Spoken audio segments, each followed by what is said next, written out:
ആരെങ്കിലും ഒരു ദീനിന്റെ വിഷയം പറഞ്ഞാൽ അതിനെ പൊങ്കാലയിടുന്ന കാലമാണ്.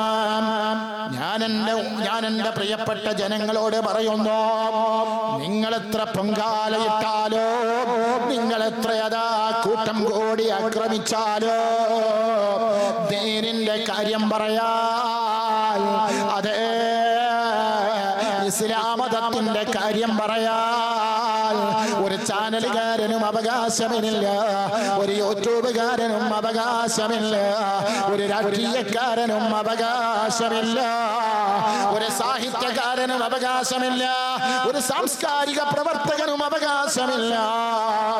അത് ഇസ്ലാമിക പണ്ഡിതന്മാർക്കല്ലാതെ ഇസ്ലാമിന്റെ വിധി പറയാൻ അവകാശമില്ല.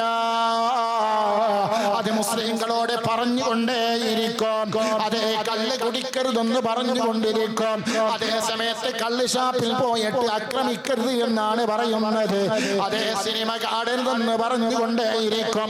സിനിമാ ഹാളിൽ പോയിട്ട് കച്ചറയുണ്ടാക്കരുത്, സിനിമാ ഹാള് ആക്രമിക്കരുത്, അതേ പലിശ വാങ്ങരുത്, തിന്നരുത്, അതുമായി ബന്ധപ്പെടരുത്. അതേ സമയത്ത് ബാങ്കിൽ കയറിയിട്ട് ആക്രമണം നടത്തരുത്. ബാങ്ക് അതാ പലിശയുള്ള സ്ഥാപനമാണ്, അത് തകർക്കരുത്, അതുമായി അതിലേക്കൊരു അവശബ്ദങ്ങളും ഉണ്ടാക്കാൻ പാടില്ല. വ്യഭിചാരം വരുത്, വ്യഭിചരിക്കല്ല, വ്യഭിചാരം കൊള്ള അടുക്കരുത്. അതേ സമയത്ത് വ്യഭിചരിക്കുന്നവരുണ്ട്, ആ വ്യഭിചാരവുമായി നടക്കുന്നവരുണ്ട്, അവരെ ആക്രമിക്കരുത്, അവരെ നശിപ്പിക്കരുത്. അതേ മുസ്ലിമിനോട് പറയുന്നു പോകരുത്, ചെയ്യരുതെന്ന്. ഇത് ഇസ്ലാമിന്റെ നിയമമാണ്, ഇസ്ലാമിന്റെ തത്വമാണ്, ഇസ്ലാമിന്റെ സനാതന മൂല്യങ്ങളാണ്, ഇസ്ലാമിന്റെ സംസ്കാരമാണ്. അത് പറഞ്ഞുകൊണ്ടേയിരിക്കും.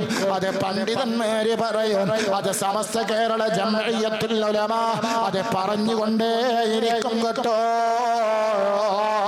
അത് സയ്യിദുൽ ഉലമ ജഫരി മുത്തുക്കോയത്തങ്ങൾ സംസ്ഥയുടെ പ്രസിഡന്റ് പറയും, സമസ്ത കേരള ജംഇയ്യത്തുൽ ഉലമയുടെ പ്രസിഡന്റ് സുലൈമാൻ ഉസ്താദും കാലഘട്ടത്തിന്റെ ഇതിഹാസ നായകൻ കാന്തപുരം ഉസ്താദും ഒക്കെ പറഞ്ഞുകൊണ്ടേയിരിക്കോ. അതിനാരും ഉറഞ്ഞു തുള്ളിയിട്ട് കാര്യമില്ല, അതിനാരും അതാ എതിർത്തിട്ട് കാര്യമില്ല.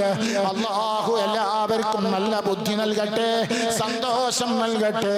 ഇവിടെ സമാധാനവും സന്തോഷം ഉണ്ടാകണം, ഏകോദര സഹോദരങ്ങളായി ജീവിക്കണം, ഐക്യത്തോടെ ജീവിക്കണം. ഞാൻ പറഞ്ഞു വരുന്നത്, അതേ മാതാപിതാക്കളെ വെറുപ്പിച്ചവന്റെ നോമ്പ് സ്വീകരിക്കൂല, റജബിലെ 27ന്റെ പ്രാർത്ഥന സ്വീകരിക്കൂല. കുടുംബബന്ധം മുറിച്ചവനുണ്ടോ, അവനുള്ള സ്ഥലത്ത് റഹ്മത്ത് ഇറങ്ങൂല. അങ്ങനത്തെ ആളുള്ള സ്ഥലത്ത്